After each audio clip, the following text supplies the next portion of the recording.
siempre repitiendo, responsabilidad penal, más no la responsabilidad administrativa. ¿Mm? Para que haya responsabilidad penal, claramente tiene que haber un hecho dañoso importante como para disparar el engranaje de la justicia penal. Hablamos de responsabilidad, bueno, como lo entendemos en paralelo con el derecho civil, tiene que haber, para que se genere la responsabilidad, tiene que haber una acción o una omisión antijurídica, tiene que haber un daño, tiene que haber un nexo de causalidad y tiene que haber un factor de atribución. Estas son todas características del derecho civil. Paralelo, en el derecho penal, para que haya responsabilidad penal, tiene que haber un delito. Parecido a las características y a los requisitos que sí o sí tienen que darse como estábamos describiendo en el derecho civil. A ver, y si hablamos de responsabilidad en derecho penal, tenemos que ir a lo que es el delito. El delito, clásicamente, y ya, bueno, ya tenemos que decir clásicamente, el delito está definido como una acción típicamente antijurídica y culpable. Si alguno de estos requisitos falta, no hay delito. Pero acá lo que vamos a ver son delitos culposos, porque de más estaría hablar de delitos dolosos, si vamos a hablar de nuestros profesionales, porque, bueno, no hace falta ser profesional para cometer un delito doloso.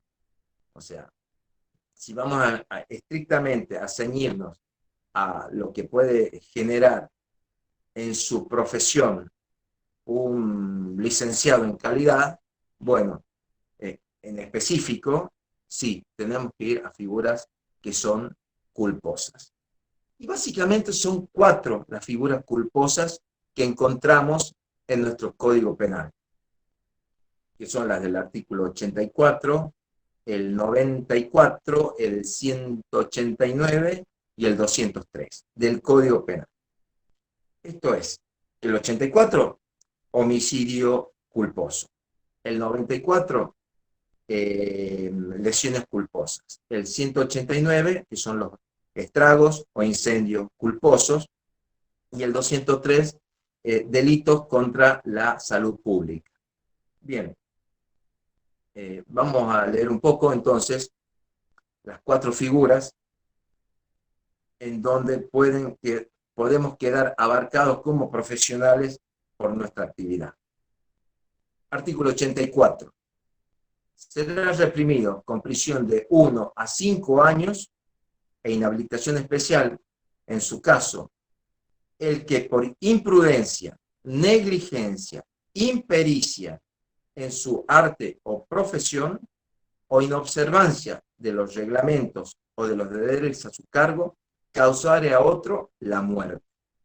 Esto es el homicidio culposo. Culposo, vuelvo a referir, no hubo intención de matar por la acción profesional, se ocasionó una muerte no querida de forma culposa, no dolosa. Es el artículo 84.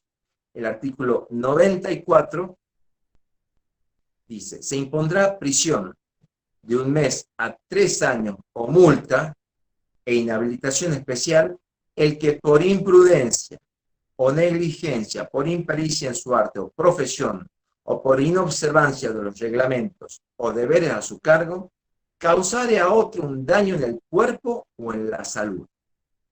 ¿Se entiende esta primera parte? Que estamos hablando de una lesión culposa leve. Cuando se agrava la lesión, tenemos la figura culposa de lo que sería el artículo 90 y 91. El 89 es lesión leve dolosa, el 90 lesión grave, culposa, y el 91, lesión gravísima, culposa. Sigue el artículo, el 94, porque ya describió lo que es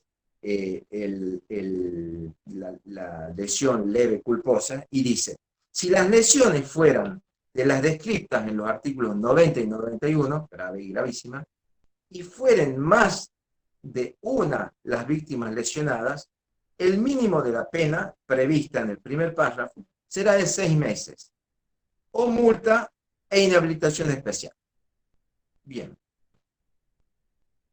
Después tenemos la figura del estrago e incendio, o incendio, del artículo 189, que dice, será reprimido con prisión de 1 mes a 1 año el que por imprudencia o negligencia, por impericia en su arte o profesión, o por inobservancia de los reglamentos u ordenanzas, causare un incendio u otros estragos. Ahí viene el agravante. Si el hecho u omisión culpable, siempre hablando de culpa, si el hecho u omisión culpable pusiera en peligro de muerte a alguna persona o causare la muerte de alguna persona, el máximo de la pena podrá elevarse hasta 5 años. Bien.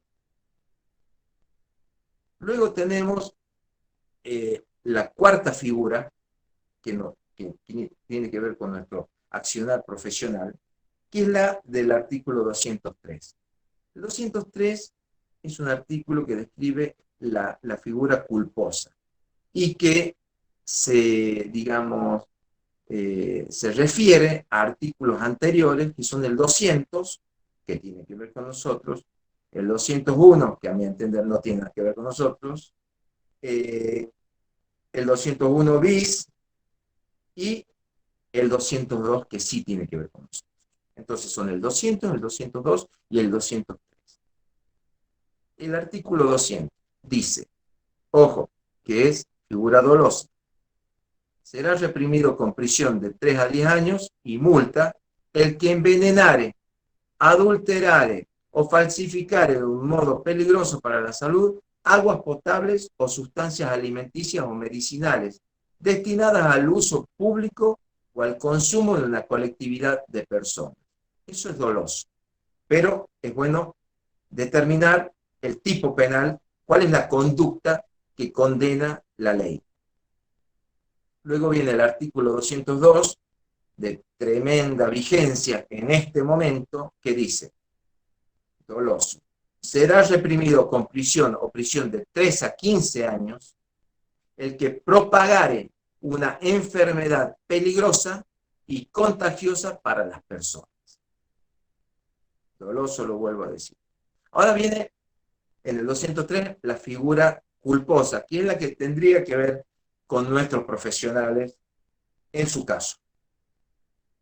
Cuando alguno de los hechos previstos en los artículos anteriores, lo que acabamos de leer, fuere cometido por imprudencia, negligencia, impericia en su arte o profesión, o por inobservancia de los deberes a su cargo, se impondrá multa de tantos pesos.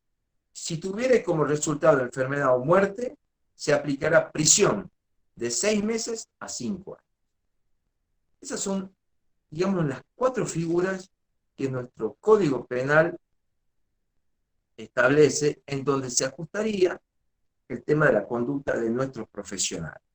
Ahora, nosotros partimos de una tesis en donde decimos claramente que se criminaliza mal a los profesionales de la higiene, de la seguridad, del medio ambiente, de la calidad. ¿Por qué?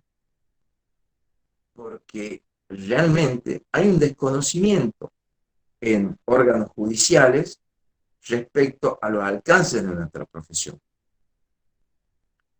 Esto llega a los términos prácticos en donde ocurrido un accidente y si es fatal, viene la policía y por orden del fiscal o incluso con el fiscal presente, o según la gravedad del accidente con el juez presente, determina las detenciones y al primero que pone preso, detiene, es al técnico de higiene y seguridad. ¿Por qué pasa esto? ¿Por qué ocurre esto? Bueno, hay razones, digamos, endebles, pero al final de cuentas son razones. Pasa porque el técnico está ahí, justo está ahí, a la par, marche preso. Pasa porque se confunde el papel del profesional de higiene y seguridad y se lo confunde con un ejecutor y no con un asesor. Marche preso. Otro fundamento, un poco ya lo dije, es porque se desconoce la normativa. Estoy diciendo, no lo digo genéricamente, no. Estoy diciendo directamente. Los jueces, los fiscales, y ni hablar los demás funcionarios, secretarios, prosecretarios penales, la policía, desconocen la normativa de higiene y seguridad, la normativa de calidad, la normativa de medio ambiente. A ver, aquí somos todos colegas y la verdad que nunca uno termina de conocer toda la normativa, menos la va a conocer un juez, menos la va a conocer un fiscal. Y por desgracia, pero así es el sistema y tiene que ser así también, por ellos pasa la responsabilidad, en este caso, de tomar las determinaciones respecto a la responsabilidad penal en esos hechos, en ese momento. Y nosotros asentamos la tesis de esta mala incriminación que se hace de nuestros profesionales, no por una opinión, no porque le parezca a este colega que está sentado acá charlando con ustedes. No, nosotros nos asentamos estrictamente porque creemos que así lo dice la ley. ¿Qué ley? Bueno, son varias las normativas. Entiendo que una de las más importantes es la ley de contrato de trabajo. Y no vamos a ir tan fácilmente al artículo 75 de la ley de contrato de trabajo, porque, bueno, sí, es un artículo novedoso, que entendemos que trasunta, digamos, plasma un convenio de OIT que está a nivel constitucional. Pero antes de ir al 75, entiendo que tenemos que ir a otros artículos que están un poquito antes, y los vamos a repasar, que son el artículo 64, 65, 66 y 67 de la Ley de Contrato de Trabajo, la 20744. El artículo 64 es el de la facultad de organización. Cuando yo digo el culpable, no hablo de dolo, el culpable, el que tiene la culpa, no es el profesional de higiene y seguridad, o el de calidad, o el de medio ambiente. Estoy diciendo que otro tiene la culpa, que a otro hay que ir a ver y averiguar y ocultar penalmente, investigar si tuvo la culpa. Y ese otro es justamente el empleador. Y por eso es que voy a estos artículos. El artículo 64 dice: el empleador tiene facultades suficientes para organizar económica y técnicamente la empresa, explotación o establecimiento. Dice el empleador, no dice el profesional, nuestro profesional. El artículo 65. Facultad de dirección. Las facultades de dirección que asisten al empleador deberán ejercitarse con carácter funcional, atendiendo a los fines de la empresa, a las exigencias de la producción, sin perjuicio de la preservación y mejora de los derechos personales y patrimoniales del trabajador. Artículo 66.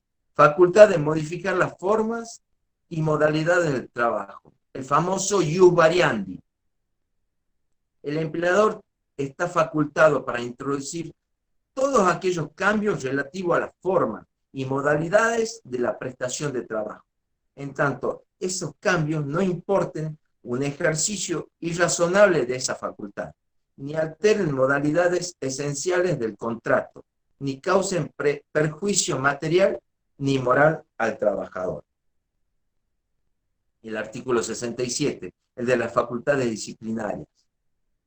El empleador podrá aplicar medidas disciplinarias proporcionadas a las faltas o incumplimientos demostrados por el trabajador. Dice el empleador, no nuestros profesionales. Nuestros profesionales no tienen facultad disciplinaria. La tiene el empleador. Tiene dirección el empleador. No la tiene nuestro profesional. Y ahí sí, vamos al artículo 75. Este artículo tan novedoso que ha sido reformado en el año 2016. El empleador debe hacer observar las pautas y limitaciones a la duración del trabajo establecidas en la ley y demás normas reglamentarias, y adoptar las medidas que según el tipo de trabajo, la experiencia y la técnica sean necesarios para tutelar la integridad psicofísica y la dignidad de los trabajadores, debiendo evitar los efectos perniciosos de las tareas penosas, riesgosas o determinantes de vejez o agotamiento prematuro, así como también los derivados de ambientes insalubres o ruidosos. Esta obligación a observar las disposiciones legales y reglamentarias pertinentes sobre higiene y seguridad en el trabajo. El trabajador podrá rehusar la prestación de trabajo sin que ello le ocasione pérdida o disminución de la remuneración si el mismo le fuera exigido en transgresión a tales condiciones, siempre que exista peligro inminente de daño o se hubiere configurado el incumplimiento de la obligación mediante constitución en mora o si hubiese el organismo competente declarado la insalubridad del lugar, el empleador no realizará los trabajos o proporcionará los elementos que dicha autoridad establezca. En especial, quiero remarcar esta parte. Está obligado el empleador, está obligado a observar las disposiciones legales y reglamentarias pertinentes sobre higiene y seguridad en el trabajo. ¿Les suena cuando hablamos de las figuras culposas? Y en las figuras culposas hablamos inobservancia de los reglamentos o de los deberes a su cargo. Bueno, ahí tiene que apuntar la justicia penal cuando estamos hablando de este tipo de accidentes, donde se producen lesiones, se producen muertes, se produce un incendio, un estrago, se produce una contaminación, el contagio de una enfermedad. También, sí, hay una parte acá, me parece muy importante, que es el tema de, acá lo encuentro, sí.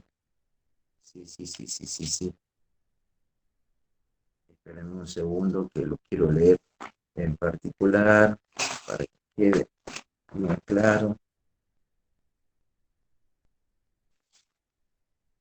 Sí, que es el tema. Qué barro, y no lo voy a encontrar. Bueno, ya va a aparecer. Que es un punto, es un artículo de la ley de higiene y seguridad. Bueno, así entonces, retomando el tema, otro de los puntos, digamos, que tienen que ver con la normativa y en donde volvemos a poner énfasis en el carácter que tiene nuestro profesional, vamos a tomarlo, ¿no? al decreto 1338 del 96. ¿Ah? Allí tenemos la resolución 905 del 2015 de la Superintendencia de Riesgo de Trabajo. Hay un anexo ahí que todos lo conocen, que en su punto 15 habla puntualmente del tema de la responsabilidad que tienen los técnicos, la función que tienen los técnicos en higiene y seguridad, puntualmente. Y vamos a ver que ese punto 15 verbaliza, da un desarrollo de todas las funciones y utiliza verbos. ¿Ah?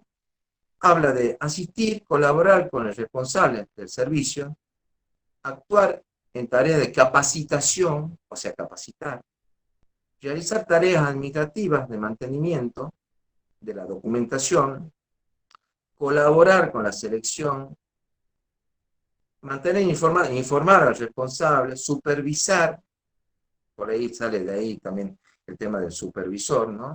Cuando se lo encasilla al técnico, controlar documentación, documentar fecha y hora. ¿Qué queremos decir con todos estos verbos? Asistir, colaborar, capacitar, registrar, informar, supervisar, controlar. ¿Qué queremos decir y qué queremos no decir? ¿Qué quiere no decir la ley? La ley quiere no decir que es ejecución. En ningún lugar dice ejecutará. La ley dice, en suma de toda esta verbalización, la ley dice asesorará. Y es ahí donde nosotros tenemos que poner, digamos, la mira para entender el carácter profesional que tenemos los ingenieros, los licenciados, los especializados y los técnicos. En toda esta variante de profesiones, de calidad, de medio ambiente, de higiene y seguridad.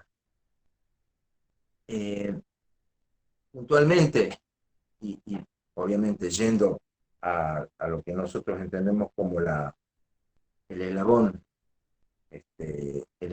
más frágil, que es el técnico también, obviamente, y los demás profesionales tenemos que tener los cuidados que tienen que ver con el accionar de nuestra profesión. Un técnico en higiene y seguridad capacita previamente a la realización de toda una actividad, estas populares charlas de 5 minutos, ahí se tiene que poner énfasis en el tema de la firma de cada uno de los trabajadores. Siempre recomendamos eso, la firma de cada trabajador. Allá, ahí se describen las inseguridades, las medidas al respecto, en los ATS, en el análisis de riesgo, se debe firmar sí o sí. En estas capacitaciones también hay una planilla de capacitación que debe firmarse. Siempre decimos, trabajador, no sé por qué, trabajador que no firma, seguro se accidenta. Bueno,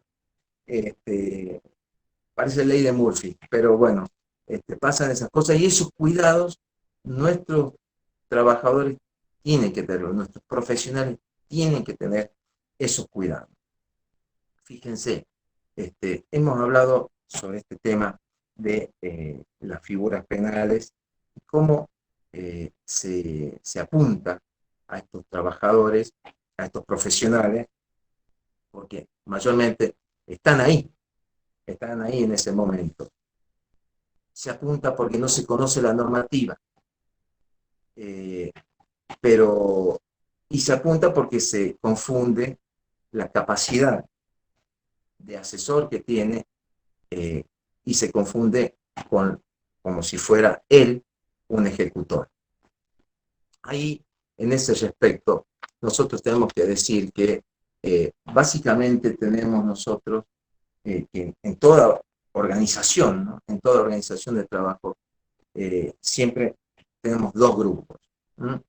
Un grupo ejecutor y un grupo asesor. El grupo ejecutor parte desde el propietario, el empleador, todo el nivel gerencial, los mandos medios, los obreros, los operarios, y después está el grupo asesor, entre los cuales está el responsable de higiene y seguridad y están los técnicos. Paralelamente, del mismo modo, también con los profesionales de la caridad y los profesionales de medio ambiente. Del mismo modo, son asesores. Eh, los asesores tienen tareas consultivas mayormente, tienen en realidad una obligación de medio. ¿Qué aportan? Aportan ideas, aportan soluciones, información, pero la ejecución, la orden, la da la cadena de ejecución, no la da nuestros profesionales. Entonces, de ahí parte que nosotros tenemos que entender, y en su momento, cuando ocurren estos percances,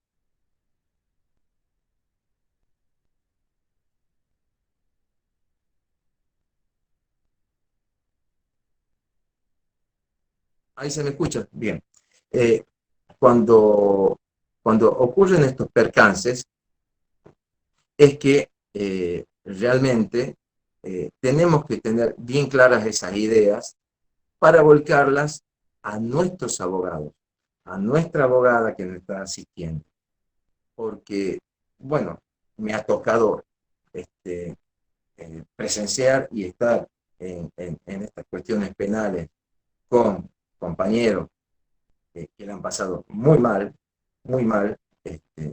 porque obviamente eh, los colegas que le han tocado, los colegas de la abogacía que le han tocado, no conocían la normativa y menos la conocía el juez, el fiscal, no la conocía nadie. Entonces, claramente tomaron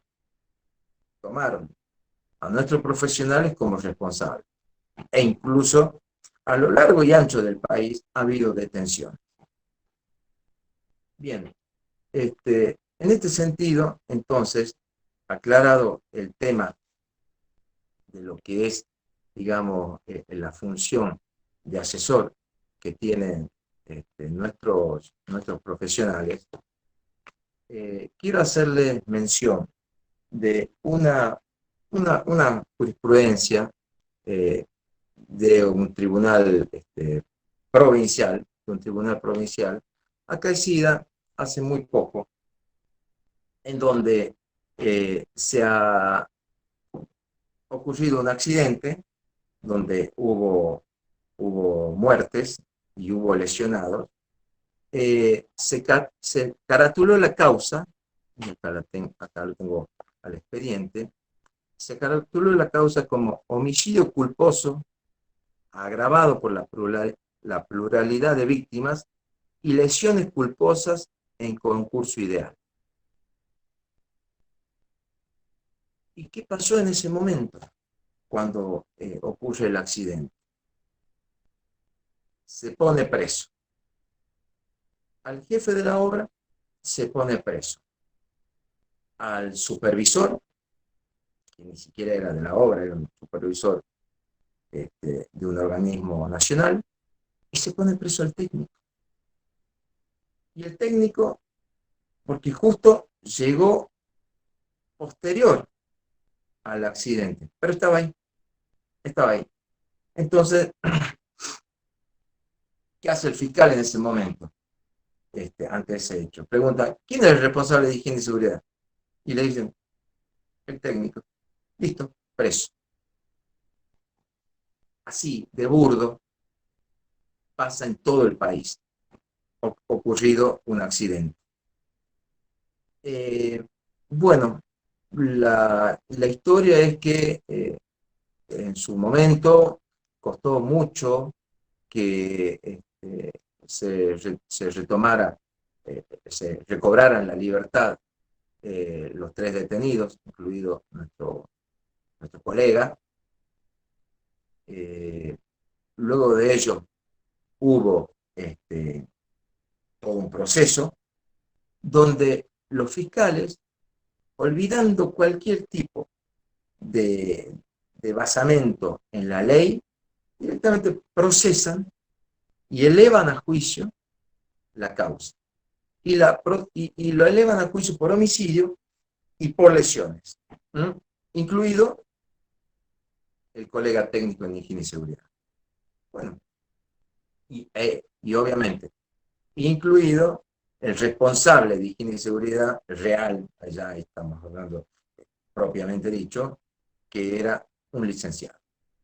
Bueno, sin detención en ese caso. Bueno, pasó que las defensas de los detenidos y del responsable en higiene y seguridad plantearon la apelación. Y después de consideraciones a favor, en contra, hubo un voto que ni lo vamos a considerar porque es absolutamente en contra, de un tribunal de 3 miembros. Un voto que ni lo vamos a considerar porque es absolutamente incriminatorio y no apunta a la realidad normativa y a la realidad, digamos, de asesor que tienen en este caso 2 profesionales de higiene y seguridad.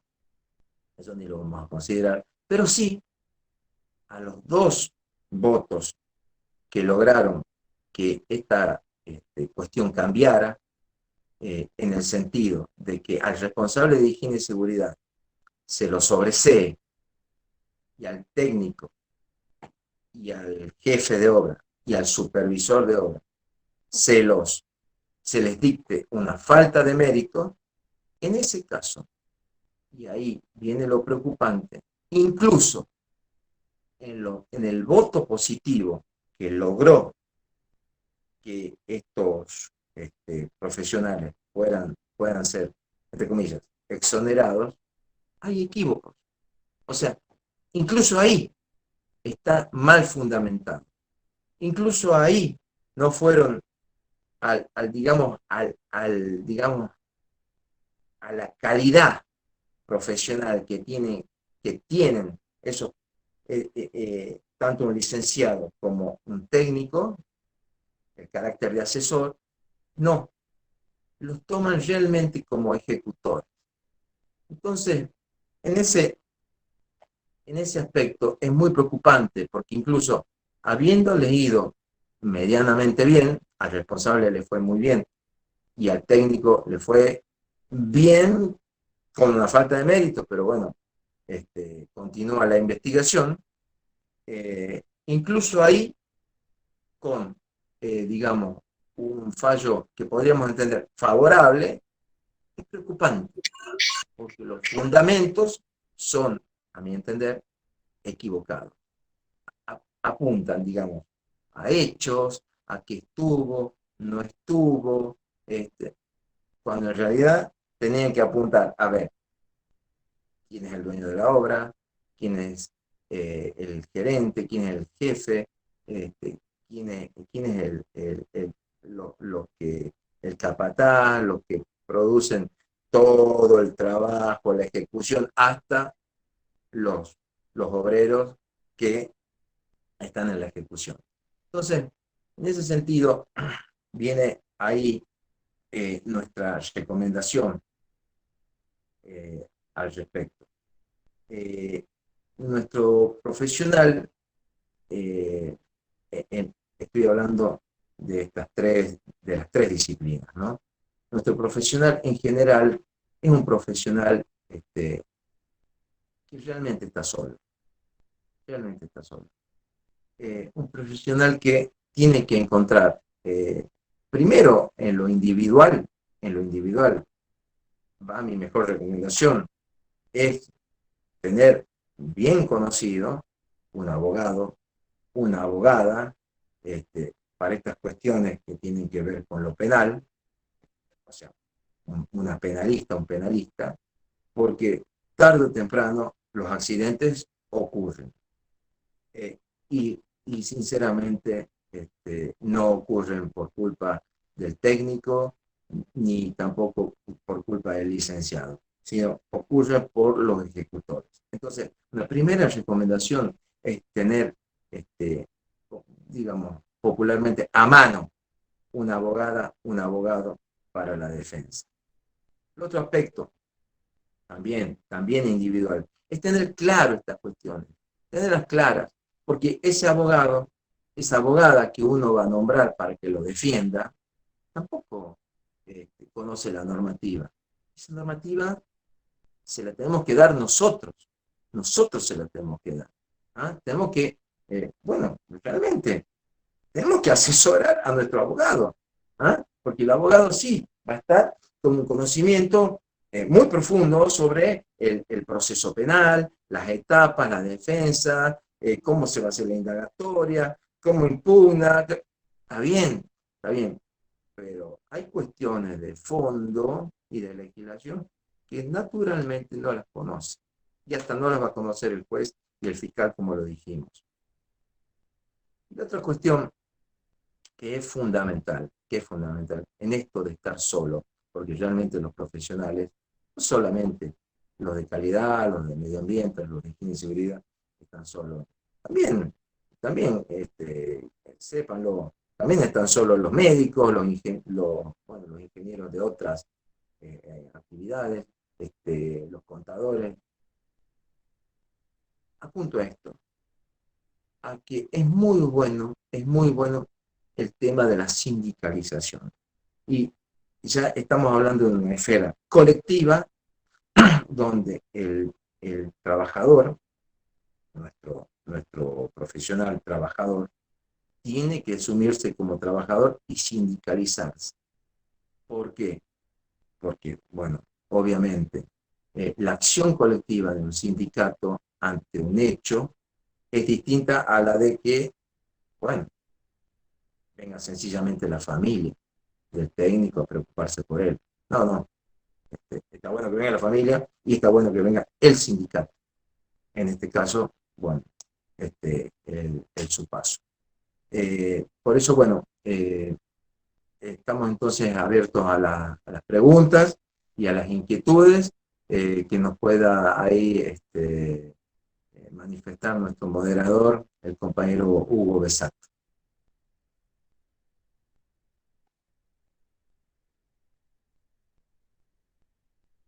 Enrique, acá dice, si se aceptan legalmente firmas electrónicas en las capacitaciones que se dan en forma virtual, especialmente con la pandemia.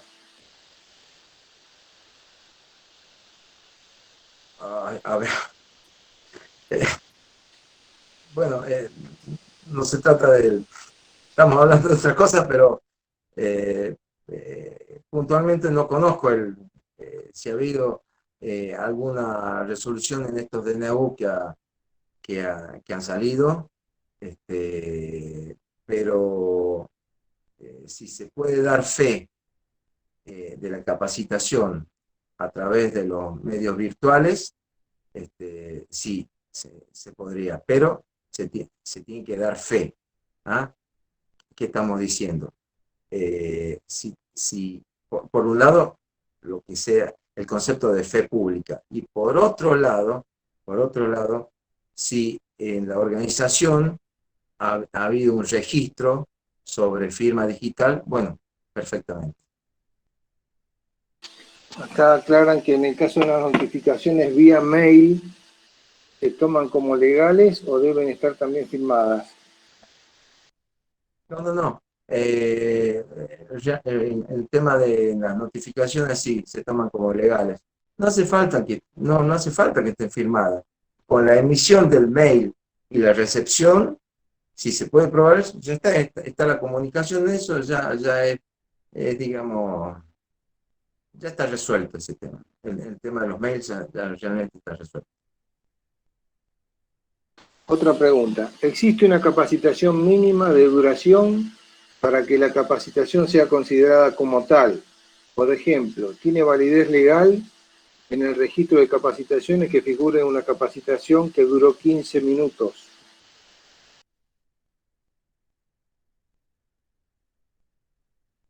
Bueno, a ver, en el caso puntual, si la capacitación se dio y se pudieron establecer los temas y se ajustó a lo que es la normativa, es perfectamente legal.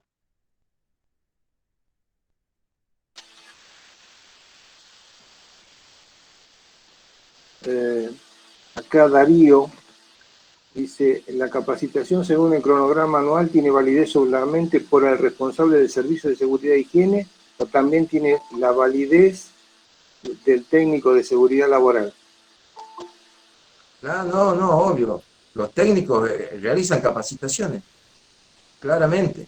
Claramente, bueno, eso lo sabemos por por el diario, por el movimiento diario. Sí. Los técnicos dan capacitaciones todo el tiempo y los sectores de trabajo. Sí, sí, claramente.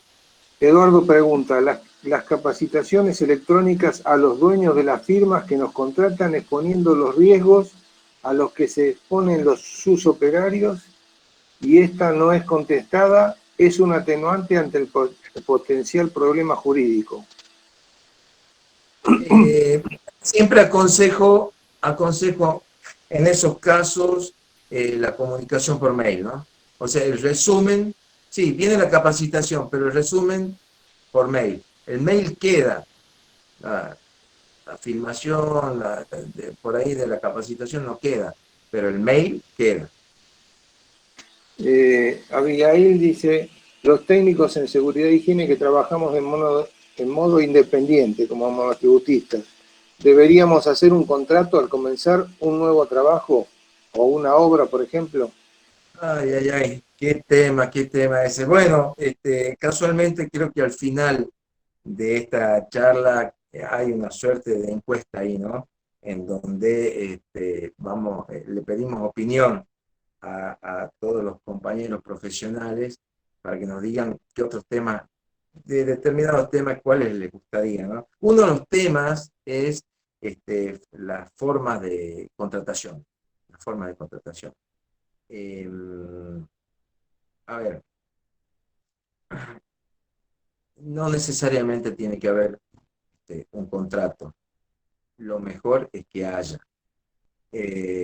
Sabemos que un profesional técnico, cuando contrata, no quiere decir que escriba el contrato, ¿no? Pero cuando contrata sus servicios y va a la figura del monotributo, casi en el 100% estamos hablando de fraude laboral.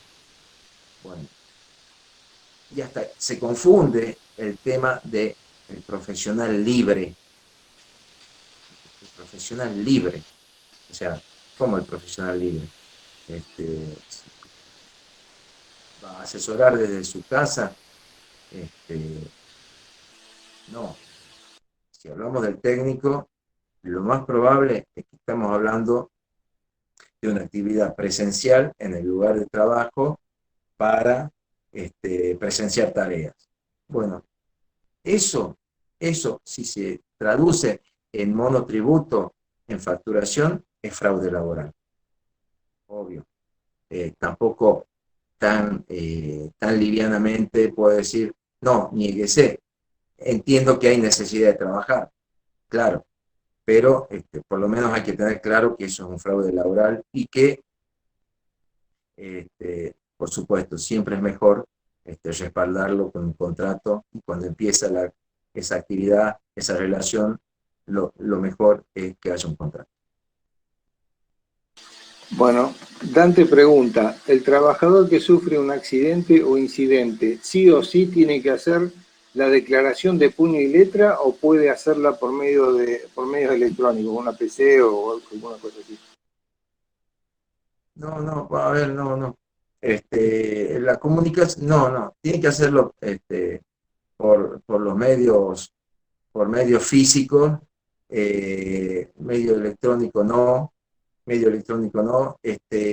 se recomienda, por supuesto, la comunicación al empleador, la comunicación a la RT, y si hubiera una imposibilidad, porque claramente el trabajador puede estar imposibilitado, obviamente corre la notificación también en poder de parientes.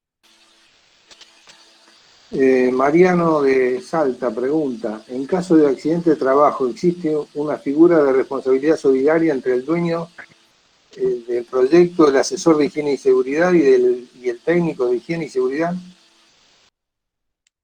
No, no. A ver, primero, esa responsabilidad, estamos hablando civil, ¿no? La responsabilidad, digamos, laboral, para responder en indemnizaciones, monetariamente, por la incapacidad que quede, por lo que se gaste en la atención, primeramente es de la RT, ¿ah? Primeramente es de la RT. Eh, el tema de esa responsabilidad para mí no va, no va porque cómo se va a apuntar y volvemos al tema de la charla. Está bien, entiendo lo que ahí plantea el compañero Mariano respecto al empleador, pero al responsable de higiene y seguridad y al técnico, que los dos tienen el carácter de asesores, no, no tienen responsabilidad en ese sentido. Bien, Elisa pregunta si es beneficioso contar con un seguro de praxis profesional o similar. ¿En qué casos sería Sí, útil? sí, siempre, y ya, pues bueno, claro, lo que pasa es que uno tiene esa.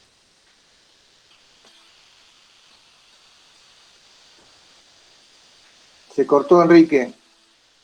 Enrique se cortó. Sí, acá estoy. No, bueno, en ese sentido uno tiene la tentación de decir y de generalizar lo que lo puso a uno en su lugar, como una suerte de autorreferencia, ¿verdad? De decir, no, bueno, prácticamente todas las empresas están pidiendo ese seguro por mala praxis. Pero así no lo pida, es muy útil tenerlo y realmente yo lo recomiendo. Recomiendo que todas las compañeras y los compañeros profesionales tengan ese seguro de mala praxis. Sí, sin duda. Bien. Marcelo pregunta, ¿los temas de capacitación deben acreditarse en un libro foliado? Sí, sí, claramente. Porque si no, puede no hacer fe, endilgando que hubo una suerte de falsedad y de falsificación, perdón, de falsificación.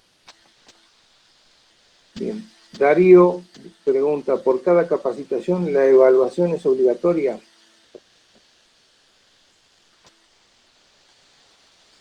Eh, bueno, sabemos lo que pasa en la práctica. Las capacitaciones, bueno, hablemos lo que es.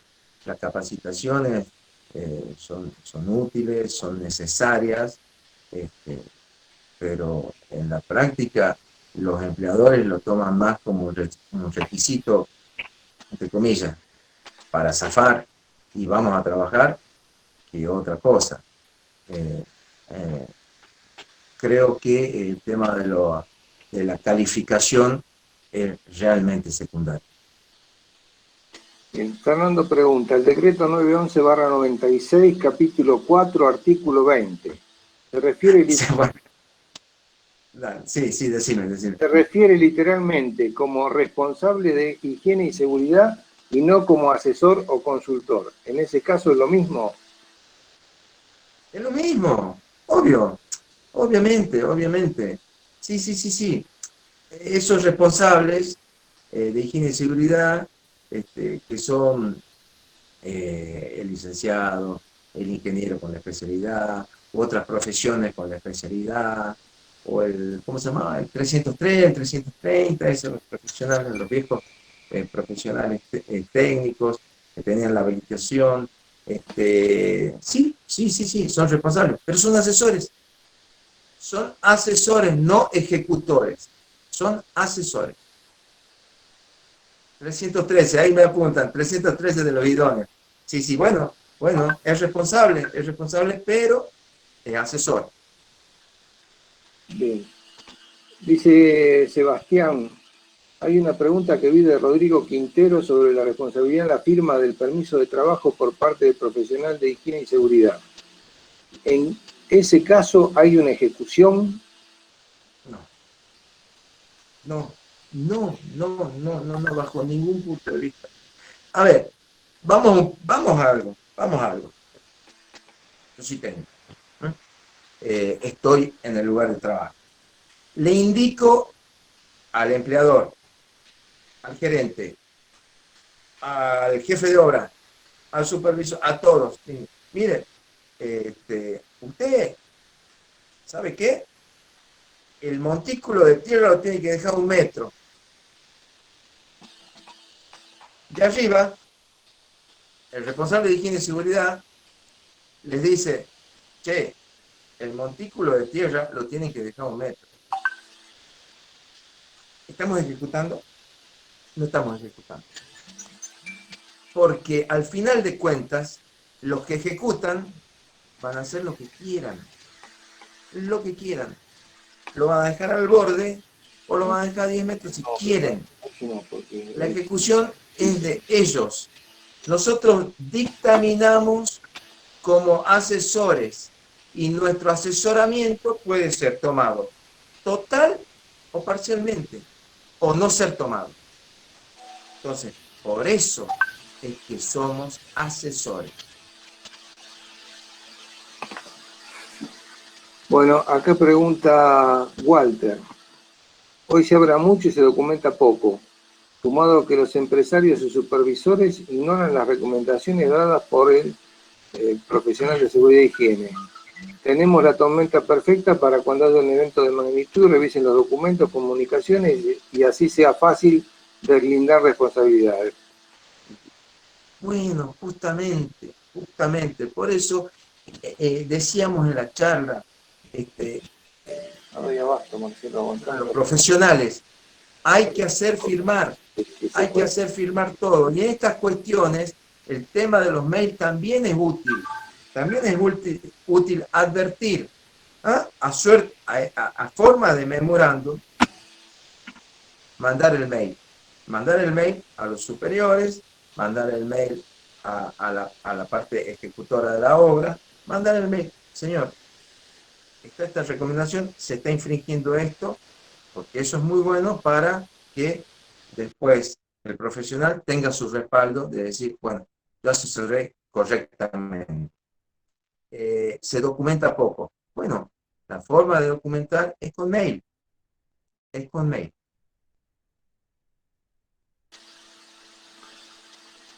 Bueno, frente a la necesidad, ¿dónde podemos ubicar los fallos donde los mismos resultaron beneficiosos para los profesionales de seguridad e higiene?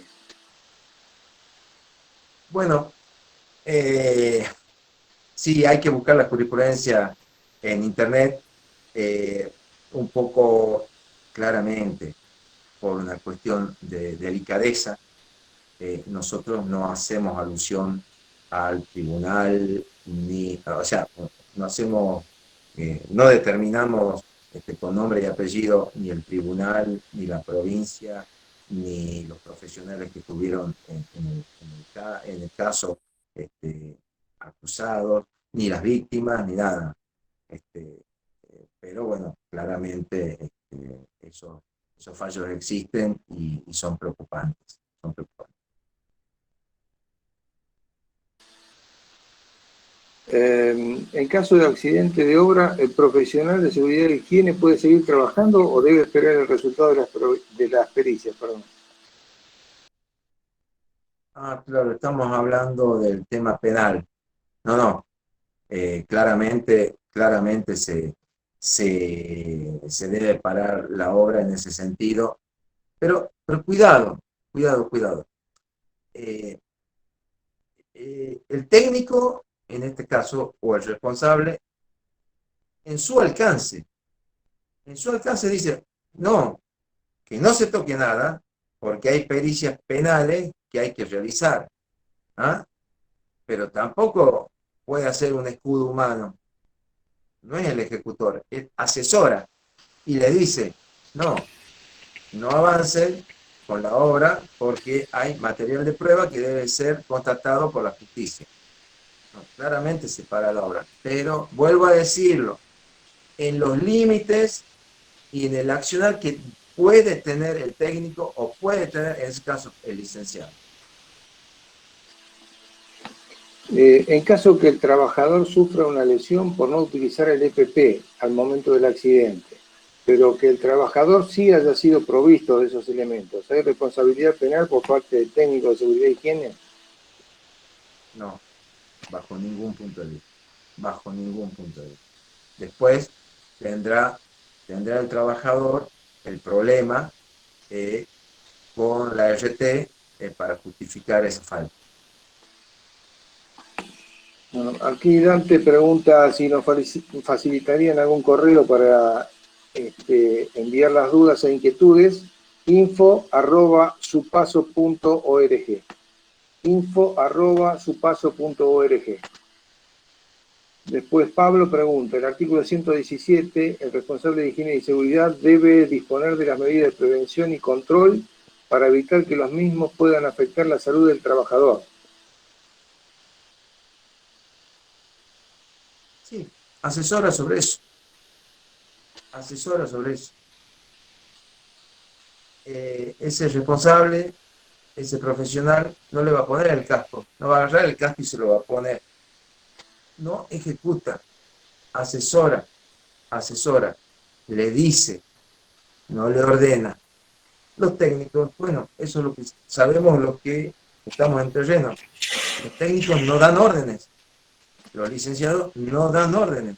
Los que dan órdenes son los jefes.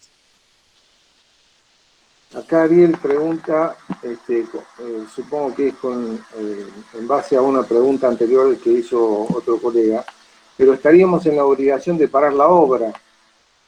Supongo que está hablando de cuando hay accidentes. Claro, está en la obligación de parar la obra el jefe de la obra. El jefe de la obra debe parar la obra, no el técnico, no el licenciado.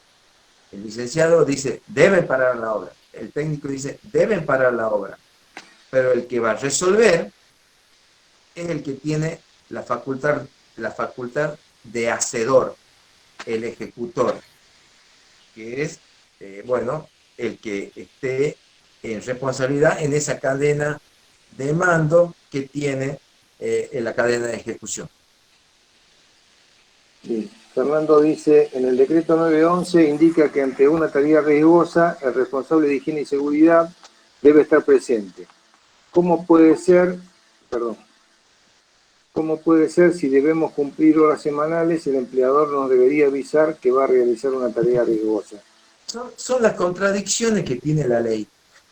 Cuidado, ¿no? Cuidado, que nuestra normativa de higiene y seguridad no es perfecta. No es perfecta. ¿Quién entiende? ¿Quién entiende la cantidad de técnicos que tiene que tener una fábrica? ¿Quién la entiende? No la entiende nadie. El empresario entiende una cosa, el sindicato entiende otra, los profesionales entienden otra cosa. O sea, ¿cómo determinamos? No hay forma. A ver, que alguien me explique eh, con una definición unánime de toda la doctrina qué significa establecimiento. Bueno, nosotros tenemos un concepto de establecimiento, pero es muy distinto al concepto de establecimiento que entiende el empresario. Nosotros, claramente, entendemos el establecimiento como aquella unidad económica, productiva, sectorizada, pum. Cada establecimiento un técnico. Bien, perfecto. ¿Qué entiende el empresario? ¿Qué es el establecimiento? Todo el complejo. Para todo el complejo, un técnico. Bueno, a ver. Entonces, también tenemos fallas en nuestra legislación, claramente. O sea, sería soñado que podamos tener un código de higiene y seguridad. Sería soñado realmente, sería lo mejor que nos puede pasar, porque ahí no habría ya contradicciones, se haría todo de vuelta, se juntarían todas las leyes, se juntarían todas las normativas, todas las disposiciones, todo lo que sacó la SRT y podríamos tener algo uniforme, sin ningún tipo de contradicción. Pero no, contradicciones tenemos. tenemos en la normativa, claramente. Bueno, lo que dice ahí el compañero, el licenciado va a estar ahí en ese momento, todo el tiempo, imposible. Dice, cuando el empleador de una planta fabril tiene empresas tercerizadas ejecutando tareas y estos no respetan el artículo 3 de la ley, ¿el técnico de la planta es responsable por el incumplimiento? A ver, yendo a esta cuestión que tiene que ver con el tema de establecimiento y todo eso, y como nuevo empleador, las terceristas, cada tercerista tiene que tener, dados los números y todo eso, debe tener un técnico aparte, propio. ¿Ah?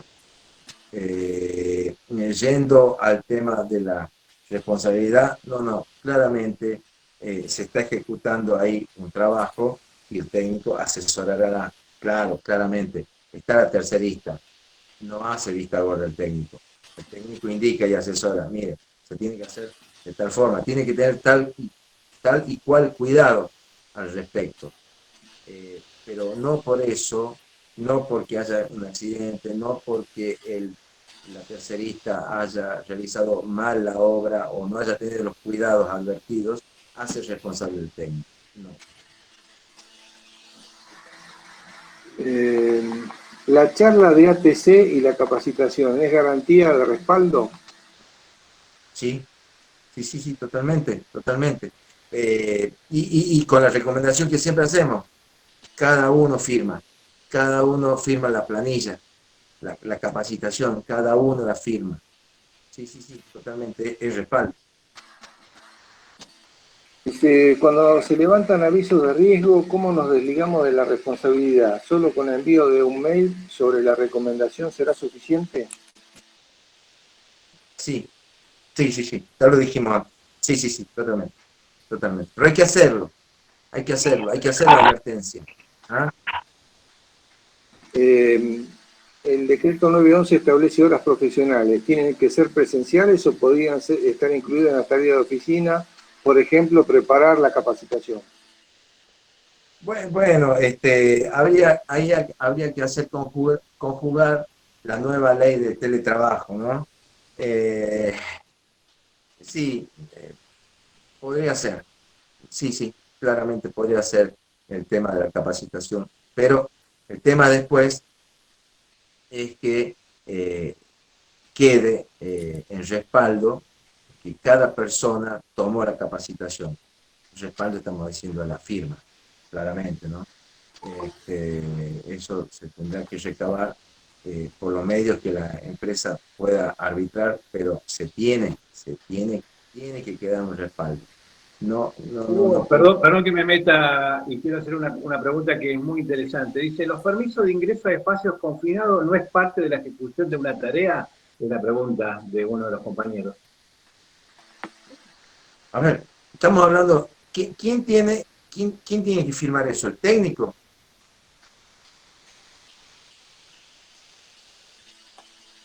En muchos casos el técnico es el que autoriza y que dice que las condiciones son adecuadas según procedimiento.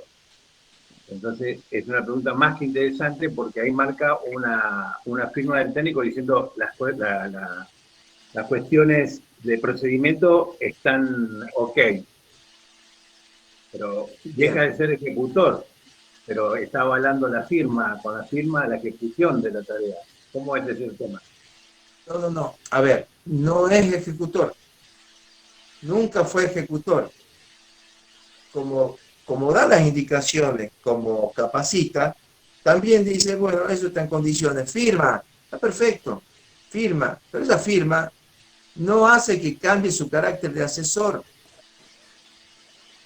Y el empleador, y si vamos, contrario facto, si dice el técnico, no están dadas las condiciones, y se hace igual, se hace igual, se hace igual porque en este caso el empleador decide hacerlo.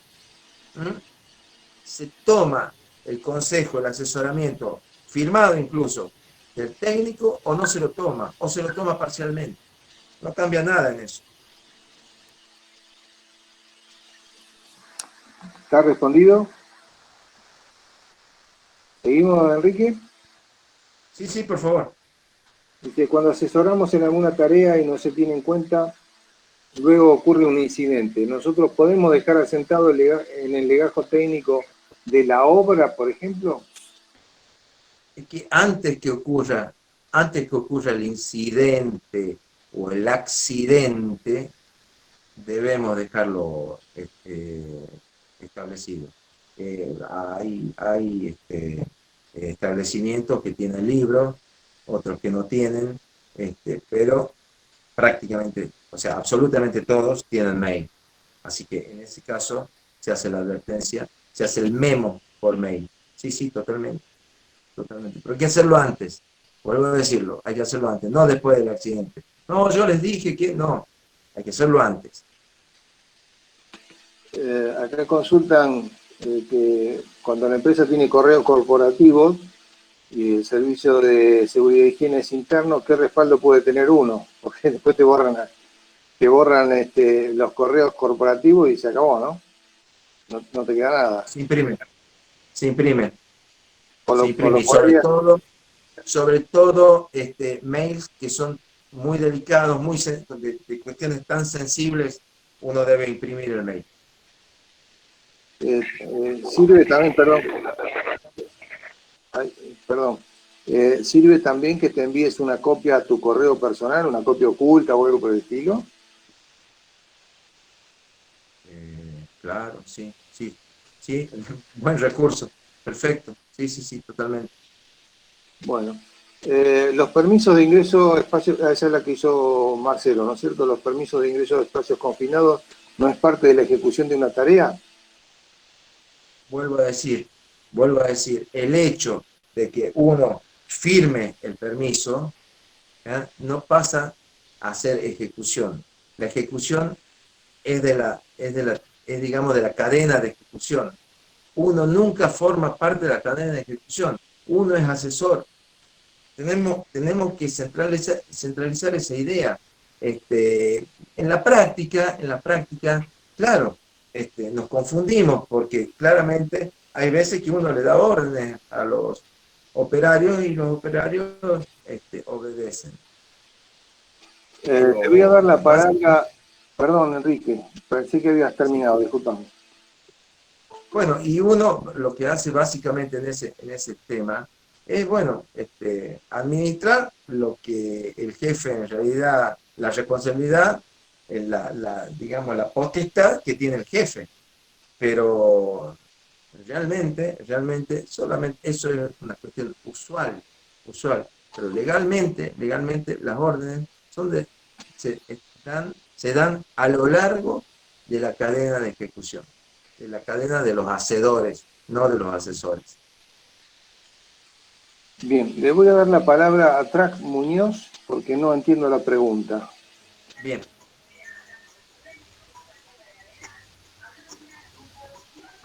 Trax Muñoz. Sí, acá estoy. Bien. Sí, sabes que necesitaba consultar. Yo trabajo como asesora en una municipalidad. No tienen habilitado el libro de seguridad e higiene. Yo verbalmente les recomendé que lo tenían que habilitar. No sé si lo tengo que hacer por escrito yo, que soy técnica, lo tiene que hacer un licenciado, un abogado. No. Vos estás generando un asesoramiento ahí, ¿ah? Una petición concreta. Lo debería hacer por escrito, dejarlo por Sí. escrito, ¿verdad? Si tenés la posibilidad y estás de forma presencial en tu trabajo en este momento, hacerlo por escrito, que es Bien. lo más usual, es lo mejor. Ahora, si estuvieras en alguna modalidad de aislamiento o de teletrabajo, bueno, corre el mail. Ah, genial, muchísimas gracias. Bueno, Juan José Sosa dice que más arriba hay una pregunta muy buena. Que tome la palabra y que diga cuál es la pregunta, pues me la salté y no sé cuál es.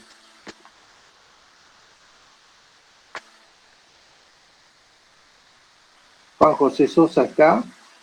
Sí, acá estoy. ¿Cómo le Bien, va? por favor. Cristian Luña había señalado un comentario y lo leo textual. Reiterando la afirmación, obrero que no firma seguro se accidenta. Mi consulta es, ¿cuál, ¿cuál debe ser el proceder del técnico en higiene y seguridad para atenuar su responsabilidad en caso de que se consumare dicho accidente?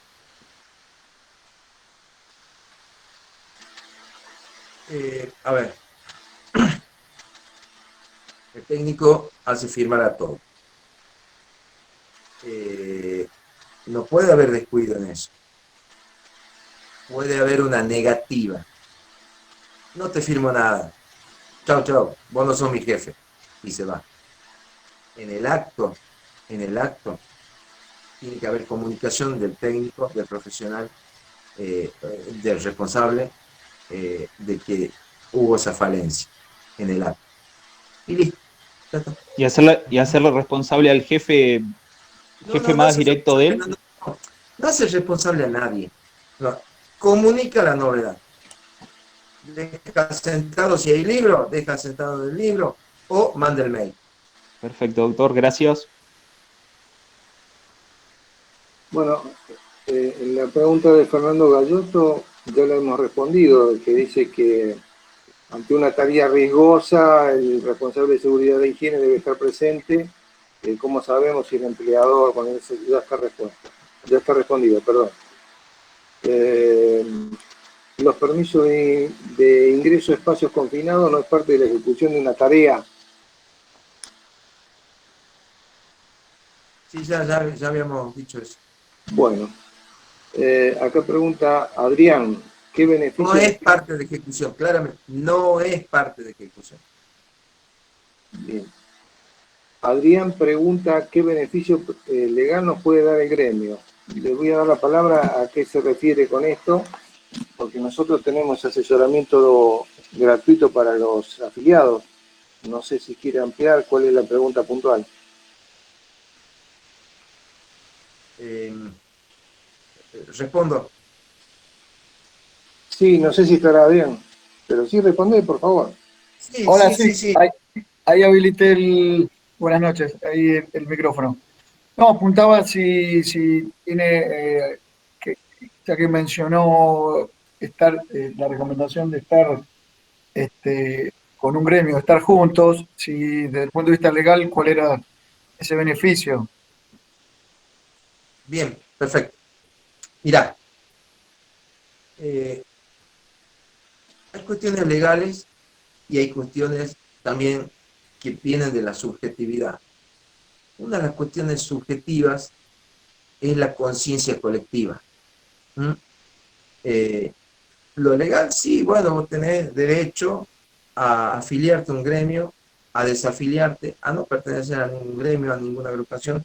Eso está dentro de los márgenes de la libertad sindical. ¿Ah? Y posteriormente también de la democracia sindical. Ahora, en este tema subjetivo, está el tema de la conciencia colectiva, que es muy importante. Generar cada uno la conciencia colectiva.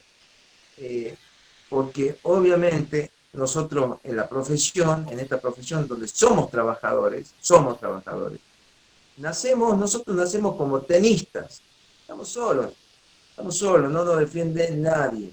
Entonces es por eso que es bueno ser equipo, ser conjunto, ser un colectivo. Y la mejor representación de un colectivo es un sindicato. Y, y tenés vos y tienen las compañeras y tienen los compañeros la suerte de que existe un gremio, porque para otras actividades no hay gremio, no hay gremio. ¿Ah? Y hay tantas profesiones nuevas o profesiones o actividades que no tienen gremio, la mayoría tienen, pero hay otros que no tienen. Y esta era una profesión, una actividad, la de calidad, la de medio ambiente, la de higiene y seguridad, que estaba determinada, por lo que vemos en el mundo, a no tener gremio.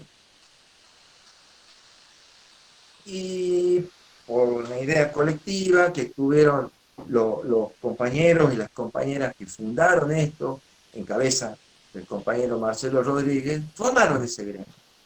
Que es una cuestión que realmente hay que aprovecharla.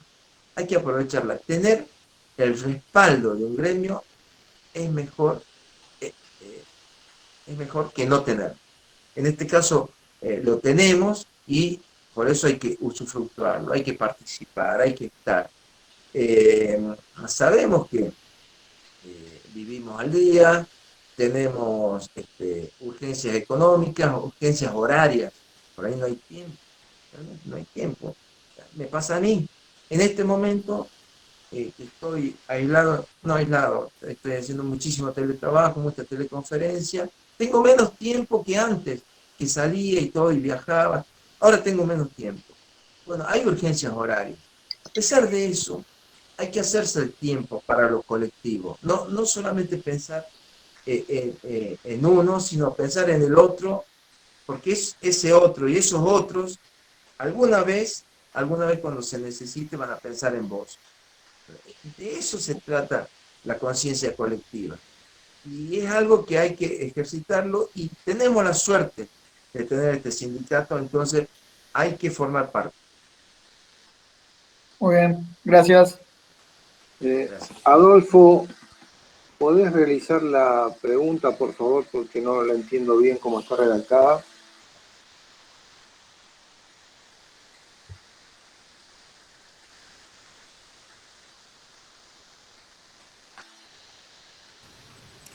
Hola, buenas noches. ¿Se escucha? Sí, perfecto, Adolfo, gracias. No, el concepto mío, la idea, es que nosotros al realizar una ATS, en cierta forma, el no cumplimiento de todo lo que hemos escrito de puño y letra, no nos hace responsable en cierta forma ante determinado incumplimiento de todo lo que dice ese ATS. Es decir, suponiendo un trabajo en altura, yo previamente escribí que la persona tiene que usar arnés de seguridad, doble cabo de vida, etcétera, etcétera. Y de golpe y porrazo veo a esta persona haciendo trabajo en planta alta totalmente desenganchado. Digamos, yo, a sabienda de esto que está ocurriendo y ante un eventual accidente, ¿eso no me transforma en responsable? ¿Puedo responderte yo a esa pregunta?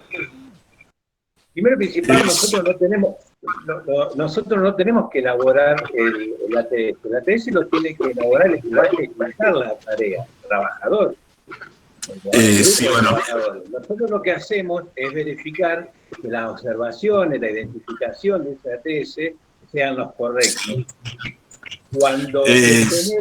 Cuando se genera un desvío en la implementación, en la ejecución de esas tareas, nosotros asesoramos y le decimos, señores, que esas tareas debe pararse, y es ahí el supervisor, el jefe, el capataz, el que tiene que parar la tarea ante el asesoramiento nuestro. Lo primero que tenemos sí, que sí. saber es que nosotros no hacemos el ATS lo hace el que ejecuta la tarea, que es el trabajador. Perfecto, bueno, a mí me ha tocado trabajar en General Motors y el ATS lo tenía que hacer yo. He trabajado para la transportadora de gas del norte y el ATS lo tenía que hacer yo, digamos, era el más idóneo en tomar todas las medidas de seguridad correspondientes. Así que sí, en teoría a lo mejor lo debería desarrollar el capataz, pero por experiencia, la experiencia, digamos, la cuestión empírica dice otra cosa. Por lo menos es lo que me ha tocado vivir a mí. Sí, totalmente de acuerdo y también me ha tocado a mí. También me ha tocado a mí verlo y lo he visto en fábricas, lo he visto en minas, que la TS lo termina haciendo el técnico, ¿no? Sí, sí, sí, seguro. O sea, está bien, son cosas que pasan en la práctica, pero la realidad es que lo tiene que hacer la cadena de ejecutores, la cadena el jefe, el gerente, ellos lo tienen que hacer. Muchísimas gracias. Hoy no entiendo algunas preguntas, perdón. Natalia, ¿podés explicar a qué te referís?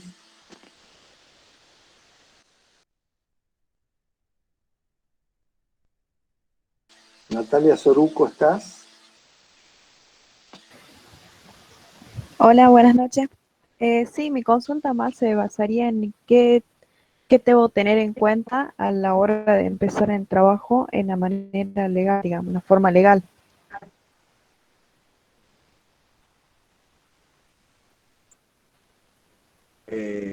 Antes de empezar el trabajo. Claro, o sea, en la manera de contratación, digo, ¿qué es lo que debo tener en cuenta? Ah, de contratación, ¿estamos hablando de forma de Sí, contratación? sí, sí. Ah, claro. Bueno, la verdad que es una pregunta para una charla entera, ¿no? Es para una charla entera. Pero básicamente, este, son distintas las formas. ¿De qué lugar sos, compañera? Santa Cruz. Santa Cruz. Bueno, no sé cómo es de la realidad en Santa Cruz. Este, nuestro secretario general, el compañero Rodríguez, nos ha referido que la mayor cantidad de profesionales en el país están en blanco, o sea, con la contratación legal que es. A mí me sorprendió mucho esa aseveración, porque por este tema de que uno cree que lo que le pasa en su pueblo es lo que lo pasa en todo el mundo, yo creo que no era así, porque acá se abusa, en la provincia de Jujuy, en la provincia de Salta también se abusa del monotributo, ¿ah? De la facturación. Eh, ¿Qué es lo que te puedo decir yo al respecto? Que lo mejor que te puede pasar es que te contraten en blanco legalmente, por lo cual vos tengas tu ART, tu jubilación y tu pago de tu salario en blanco. Eh, de ahí en más, obviamente, sin tener que pagar mala praxis, sin tener que pagar tu monotributo, y todo lo que, y obviamente si quieres tener obra social, tenés que pagarte la obra social con el monotributo, obviamente, sin que pase todo eso a, a cargo tuyo. Eh, bueno, obviamente también pasamos por el libre juego de las contrataciones, en donde siempre también podemos ser blanco de abusos por parte de la parte empresaria, en donde, bueno, te dice, bueno, ¿querés trabajar como un monotributo o si no, no trabajás? ¿Ah? Hay de ese tipo de abusos por todo el país, pero bueno, gracias a Dios, no es mayoritario el tema. Y eso me enteré hace muy poco, bueno, justamente por los estudios y los recaudos que hace a nivel de país el SUPASO, y que va relevando la realidad de todos los profesionales. Y sobre Sí, yo todo, soy de Salta, digamos. Yo viví en Salta, digamos, todo el primer año que estoy en Santa Cruz y muchas veces pasa eso en Salta. Ah, ¿viste? Bueno, justamente Salta es la realidad que yo conozco. Un poquitito de Tucumán, y Jujuy. Bueno, eso es lo que yo conozco. Yo tenía la idea de que eso era mayoritario. Y bueno, gracias a Dios no es mayoritario. bueno, les Acá en la provincia de comento, Misiones sí. Gracias. les comento un tema que es muy importante. Nosotros como sindicato lo que siempre hablamos es jerarquizar nuestra profesión y dejar de ser tratados como trabajadores de segunda. Cuando estamos contratados como monotributistas y pasan 5 o 6 años y estamos en la misma empresa y con el mismo servicio, obviamente que estamos totalmente fuera de lo que hace la ley. Es por eso que apuntamos a que se jerarquice al trabajador, que se lo reconozca como un trabajador en blanco, y como sindicato vamos a trabajar y tener todo nuestro esfuerzo abocado a que eso se logre. Y obviamente vamos a respetar la situación de muchos profesionales que quizás les convenga estar en el aspecto en relación como monotributista por una serie de condiciones.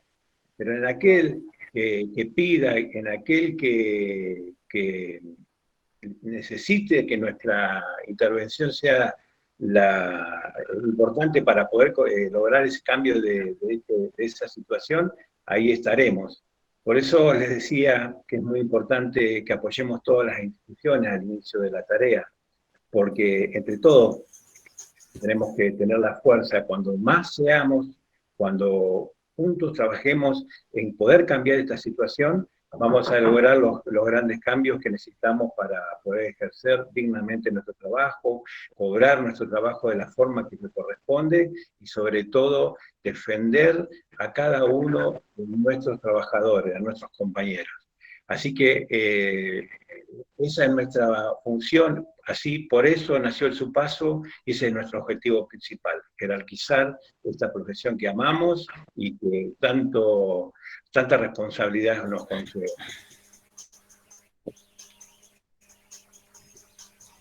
Hola, ¿puedo emitir una opinión? Sí, sí. ¿Sí, cómo no? ¿Hola? Sí, sí, la escuchamos. Se me había cortado recién la internet, por eso no... el tema es con respecto a lo que estuvo mencionando recién Adolfo Burgener, y supongo que algunos otros también. El análisis de tarea segura lo tiene que hacer el técnico. El técnico es el que analiza si la tarea es segura o no, y tiene que dar las indicaciones para que no ocurra ningún accidente. Así que el ATS lo hace el técnico, no lo hace el capataz o cualquier otra persona idónea. Lo hace el técnico. Eso quería aclarar. Gracias. Estamos totalmente en desacuerdo con tu... No sé si alguno quiere decir algo no al es respecto. así, no es así, no es así. La realidad, lo que marca que es el ejecutor el que tiene que hacer. El técnico lo que tiene que hacer es observar que el análisis haya hecho de forma correcta. Asesorar, junto con la gente que está haciendo el ATS, eso sí lo puede participar en el asesoramiento, guiarlos para identificar. Pero la participación de los trabajadores es fundamental, porque son ellos los que tienen que saber a qué riesgos se van a encontrar, cuáles son las posibilidades de que ocurra un incidente. Es clave que nosotros entendamos que nosotros somos asesores. Son los que hacen el ATS, porque son ellos los que ejecutan la tarea. No, disculpame, pero no estoy de acuerdo. No es. El técnico es el que tiene los conocimientos necesarios para determinar si las actividades están en concordancia con la seguridad o no. El operario o el empleado lo hace por costumbre, pero el que está habilitado para determinar si la actividad es riesgosa o no es el técnico. Entonces el técnico es el que hace el análisis de las tareas, el análisis de los riesgos de cada puesto de trabajo y determina qué medidas tiene que seguir. Si no, ¿para qué? Entiendo perfectamente, pero yo no estoy de acuerdo. No estoy de acuerdo. La descripción de las tareas...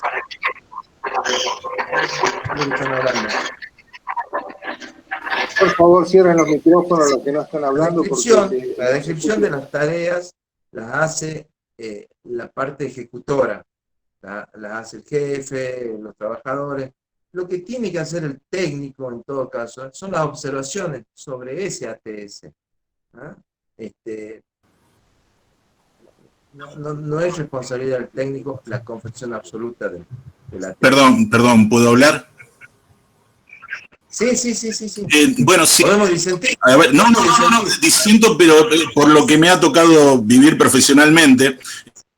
Está bien. Inclusive tengo fotos de General Motors, de la transportadora de gas del norte. Sin embargo, en Puerto AGD, de la aceitera General Dehesa, era como dicen ustedes, digamos, lo tenía que hacer el capataz junto con los trabajadores, pero en estos otros lugares donde yo le digo, las medidas preventivas eran, la determinaba el técnico en higiene y seguridad. Y también es entendible que un operario, incluyendo un capataz, no sepa cuáles son las medidas preventivas adecuadas. Por eso es que lo ideal es que lo haga el técnico en higiene y seguridad, a mi entender. inclusive en estos formularios hay un apartado donde lo firma y lo sella el técnico en higiene y seguridad. Gracias. Buenas noches. ¿Puedo dar una opinión yo también? Sí, sí, por favor. Para mí, el prevencionista justamente lo que hace es asesorar. El empleado, el trabajador es el que sabe y tiene que tener total conocimiento de los riesgos que tiene el trabajo que él va a realizar. Y el prevencionista lo que tiene que hacer es asesorar y ver que se tomen las medidas que el operario ha designado, los controles necesarios, ¿no es cierto? Esa es mi opinión, o una opinión personal, ¿no es cierto? Sí, a ver, yo entiendo tal cual, así. Obviamente, es respetable la opinión del compañero que disiente con nosotros. Cuidado, también uno está muy al tanto del tema de nuestra normativa nacional, ¿no? Pero sabemos también que tenemos otro tipo de normas, las boyas, y que realmente en determinados estamentos son muchísimo más exigentes que la normativa nacional. Entonces, bueno, no obsta que algo que no conozcamos tenga que ver con eso, y que tenga que ver con lo que ha descrito el compañero. Así que, bueno, está bueno plantear las diferencias. Les comento, dentro del formulario que le estamos ofreciendo, hay opciones para lo que es el curso de ATS, como parte de una capacitación a futuro. Así que sería más interesante, ya que existe una serie de diferentes opiniones con respecto a este tema, nosotros la vamos a implementar lo más rápido posible a esa capacitación, para que nos quede bien claro a todos los trabajadores profesionales de seguridad e higiene lo que establece la ley y cómo es la manera y cuál es la función que nosotros cumplimos como tal. Así que los invito, cuando se llenemos el formulario, ahora al finalizar la capacitación, que marquen ese ítem si les interesa realmente conocerlo, para que hagamos una capacitación exclusiva de ATS y toda la implementación. Así que queda la propuesta para que ustedes nos acompañen.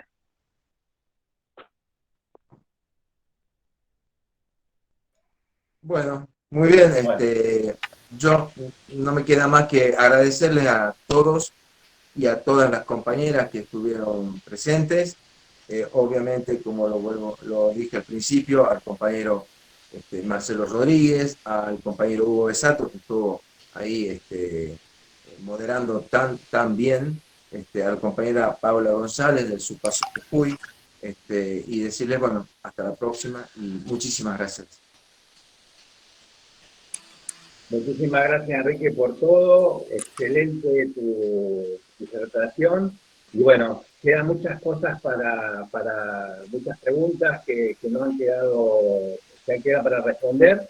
Les pedimos disculpas a muchísimos compañeros que no han podido ingresar, de que se han saturado la capacidad de este sistema, pero vamos a volver a repetir y, bueno, agradecerles, invitarlos a inscribirme a la página de subpaso.org y ahí estaremos contestándoles todas las dudas que ustedes tengan y cuenten con nosotros, que siempre estaremos a su lado. Muchas gracias a todos y nos veremos en una próxima capacitación.